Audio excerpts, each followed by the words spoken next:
नमस्कार। आज का टॉपिक है सिंचाई और पेयजल भाग 2। इस अध्याय में हम बात करेंगे राजस्थान की बहुउद्देशीय और वृहद जल परियोजनाओं के बारे में। साथ ही साथ इंदिरा गांधी नहर का भी हम विस्तार रूप से अध्ययन करेंगे। तो आइए स्टार्ट करते हैं राजस्थान की बहुउद्देशीय परियोजनाओं की। बहुउद्देशीय परियोजना किसे कहा जाता है? जब कोई भी परियोजना एक से अधिक उद्देश्यों को लेकर बनाई जाती है, जैसे सिंचाई, पेयजल, विद्युत निर्माण, मत्स्य पालन या पर्यटन को लेकर बनाई जाने वाली परियोजनाओं को बहुउद्देशीय परियोजना कहा जाता है। राजस्थान की बहुउद्देशीय परियोजनाओं में पहली है चंबल परियोजना, जो राजस्थान और मध्य प्रदेश की संयुक्त रूप से 50-50 भागीदारी की बहुउद्देशीय परियोजना है। दूसरी परियोजना की बात करें तो दूसरी परियोजना है भाखड़ा नांगल परियोजना, जो पंजाब, हरियाणा और राजस्थान की संयुक्त रूप से बहुउद्देशीय परियोजना है। तीसरी व्यास परियोजना हिमाचल प्रदेश में व्यास नदी पर बनाई गई है। ये भी राजस्थान, पंजाब, हरियाणा की संयुक्त रूप से परियोजना है। चौथी परियोजना की बात करें, चौथी परियोजना माही बजार सागर परियोजना है, जो राजस्थान और गुजरात की संयुक्त परियोजना है। अब बात कर लेते हैं राजस्थान की वृहद परियोजनाओं की। राजस्थान की वृहद परियोजनाओं में पहला नाम है इंदिरा गांधी नहर का, जिसका हम आगे विस्तार से अध्ययन करेंगे। दूसरा नाम है गंग नहर, जो 1927 में महाराजा गंगा सिंह द्वारा बनवाई गई थी। तीसरी है भरतपुर नहर, जो भरतपुर शहर को सिंचाई और पेयजल उपलब्ध करवाती है। चौथी है गुड़गांव नहर, जो भरतपुर के ही डीग और कामा शहर को जल आपूर्ति करती है। पांचवी परियोजना की बात करें तो पांचवी है भीखाबाई सागवाड़ा माही नहर। ये नहर डूंगरपुर शहर को जल आपूर्ति के लिए बनवाई गई। जाखम परियोजना की बात करें तो जाखम परियोजना जाखम बांध पर प्रतापगढ़ को सिंचाई और पेयजल के लिए बनवाई गई। सातवीं की बात करें तो सातवां है सिद्धमुख नोहर परियोजना। ये हनुमानगढ़ को जल आपूर्ति करने के लिए बनवाई गई। आठवीं है बिसलपुर परियोजना। ये परियोजना राज्य की सबसे बड़ी पेयजल परियोजना है। नवी परियोजना की बात करें तो नवी है नर्मदा नहर परियोजना, जो राजस्थान के बाड़मेर और जालोर जिलों को पेयजल और सिंचाई के लिए बनाई गई है। 10वीं की बात करें तो 10वां इसरदा परियोजना है, जो टोंक जिले में निर्माणाधीन है, जिसे जयपुर जिले के पेयजल के लिए बनाया जा रहा है। अब बात कर लेते हैं इंदिरा गांधी नहर की। इंदिरा गांधी नहर जब पूर्ण होगी तो ये विश्व की सबसे बड़ी परियोजना होगी। इंदिरा गांधी नहर की परिकल्पना बीकानेर के सिंचाई इंजीनियर कंवर सिंह द्वारा 1948 में की गई थी, परंतु इसको मूर्त रूप 1958 में मंत्री गोविंद बल्लभ पंत के उद्घाटन के साथ दिया गया। इंदिरा गांधी नहर का पूर्व नाम राजस्थान नहर हुआ करता था।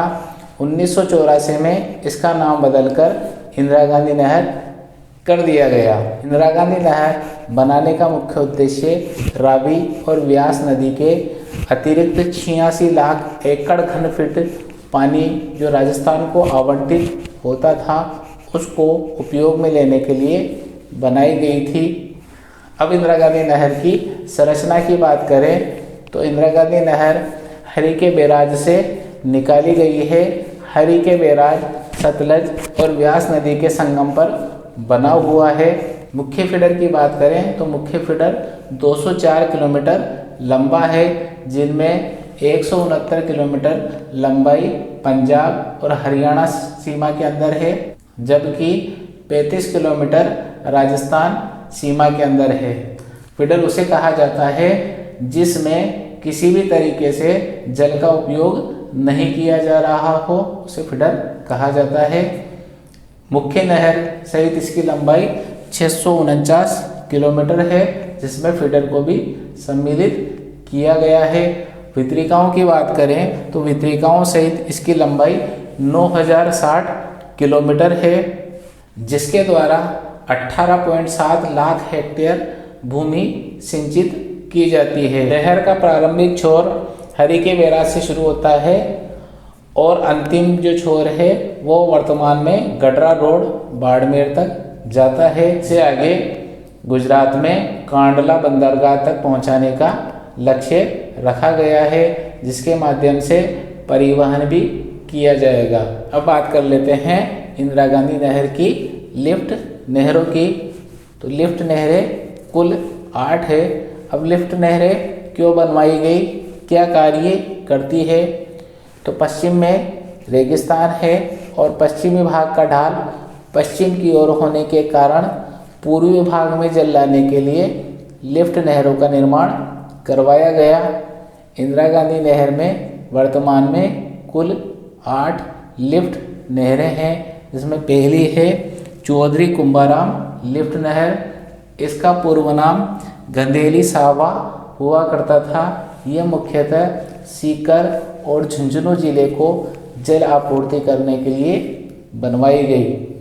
दूसरी लिफ्ट नहर की बात करें तो दूसरी लिफ्ट नहर है कंवरसेन लिफ्ट नहर, जिसका पूर्व नाम लूणकरणसर लिफ्ट नहर हुआ करता था, जो बीकानेर के लूणकरणसर कस्बे को जल आपूर्ति करने के लिए बनाई गई थी। तीसरी लिफ्ट नहर की बात करें तो तीसरी लिफ्ट नहर है पन्नालाल बारूलाल लिफ्ट नहर, जिसका पूर्व नाम गजनेर लिफ्ट नहर हुआ करता था। चौथी लिफ्ट नहर की बात करें तो चौथी लिफ्ट नहर वीर तेजाजी लिफ्ट नहर है, जिसका पूर्व नाम बांगड़सर लिफ्ट नहर हुआ करता था। पांचवी लिफ्ट नहर की बात करें तो पांचवी लिफ्ट नहर है डॉक्टर करणी सिंह लिफ्ट नहर। इसका पूर्व नाम कोलायत लिफ्ट नहर हुआ करता था।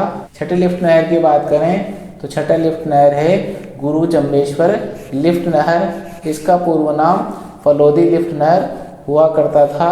ये जोधपुर जिले के फलोदी कस्बे को जल आपूर्ति करने के लिए बनाई गई है। सातवीं लिफ्ट नहर की बात करें तो सातवां लिफ्ट नहर है जय नारायण व्यास लिफ्ट नहर, जो पूर्व में पोखरण लिफ्ट नहर के नाम से जानी जाती थी। ये जैसलमेर के पोखरण कस्बे को जल आपूर्ति करने के लिए बनाई गई। आठवीं लिफ्ट नहर की बात करें तो आठवीं लिफ्ट नहर है राजीव गांधी लिफ्ट नहर, जिसका पूर्व नाम जोधपुर लिफ्ट नहर हुआ करता था। ये जोधपुर शहर को जल आपूर्ति करने के लिए बनाई गई है। अब बात कर लेते हैं इंदिरा गांधी नहर से होने वाले लाभों की। इंदिरा गांधी नहर से 18 लाख हेक्टेयर से भी अधिक भूमि की सिंचाई की जा रही है। दूसरे लाभ की बात करें तो पश्चिमी राजस्थान के 8 जिलों के 1 करोड़ 80 लाख लोगों को पेयजल उपलब्ध इंदिरा गांधी नहर के माध्यम से करवाया जा रहा है। तीसरे लाभ की बात करें तो हनुमानगढ़ और गंगानगर में व्यावसायिक फसलें विशेषकर कपास चावल की खेती इस नहर के पानी से ही की जा रही है। चौथे लाभ की बात करें तो चौथे लाभ में पशुपालन मत्स्य पालन का विकास इंदिरा गांधी नहर के जल के द्वारा ही किया जा रहा है। पांचवें लाभ की बात करें तो पांचवें लाभ में इस नहर के पानी से ही मरुस्थल पर नियंत्रण संभव हो सका है और वनों का विकास इसके पानी की सहायता से ही संभव हुआ है। छठे लाभ की बात करें तो छठे लाभ में इंदिरा गांधी नहर में 3 लघु विद्युत गृहों का निर्माण हुआ है, जिसके माध्यम से विद्युत का उत्पादन किया जा रहा है। सातवें लाभ की बात करें तो सातवें लाभ में वन क्षेत्र चरागाहों का विकास इंदिरा गांधी नहर के पानी के द्वारा ही संभव हो सका है। आठवें लाभ की बात करें तो आठवें लाभ में इंदिरा गांधी नहर के पानी से 9.5 लाख टन अतिरिक्त खाद्यान्न का उत्पादन संभव हो सका है। इसलिए आज हनुमानगढ़ और गंगानगर को अन्न का कटोरा भी कहा जाता है। सर्वाधिक गेहूं का उत्पादन इन्हीं 2 जिलों में होता है।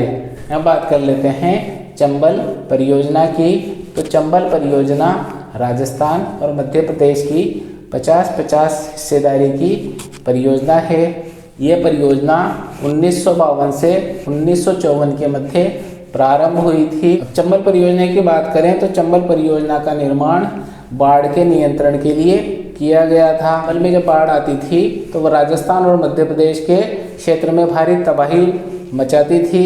उस बाढ़ नियंत्रण के लिए चंबल परियोजना का निर्माण किया गया था। इस चंबल परियोजना में 4 बांध निर्माण किए गए थे। इन 4 बांधों में से 3 बांध राजस्थान की सीमा में ही बने हुए हैं। पहले बांध की बात करें तो पहला बांध गांधी सागर बांध है, जो मध्य प्रदेश के भानपुर तहसील में बना हुआ है। दूसरे बांध की बात करें तो दूसरा बांध राणा प्रताप सागर बांध है, जो चित्तौड़गढ़ के रावत भाटा में बना हुआ है। तीसरे बांध की बात करें तो तीसरा बांध जवाहर सागर बांध है, जो कोटा जिले के बोरावास गांव में बना हुआ है। इसमें एक पावर हाउस भी बना हुआ है, जिसके माध्यम से विद्युत का उत्पादन किया जाता है। चौथे बांध की बात करें तो चौथा बांध कोटा बैराज है, जो कोटा शहर में बना हुआ है। इस बांध के माध्यम से कोटा शहर में पानी की सप्लाई की जाती है और सिंचाई के लिए पानी उपलब्ध करवाया जाता है। अगर आपको मेरा वीडियो पसंद आया हो तो चैनल को सब्सक्राइब करें, वीडियो को अपने दोस्तों के साथ ज़्यादा से ज़्यादा शेयर करें।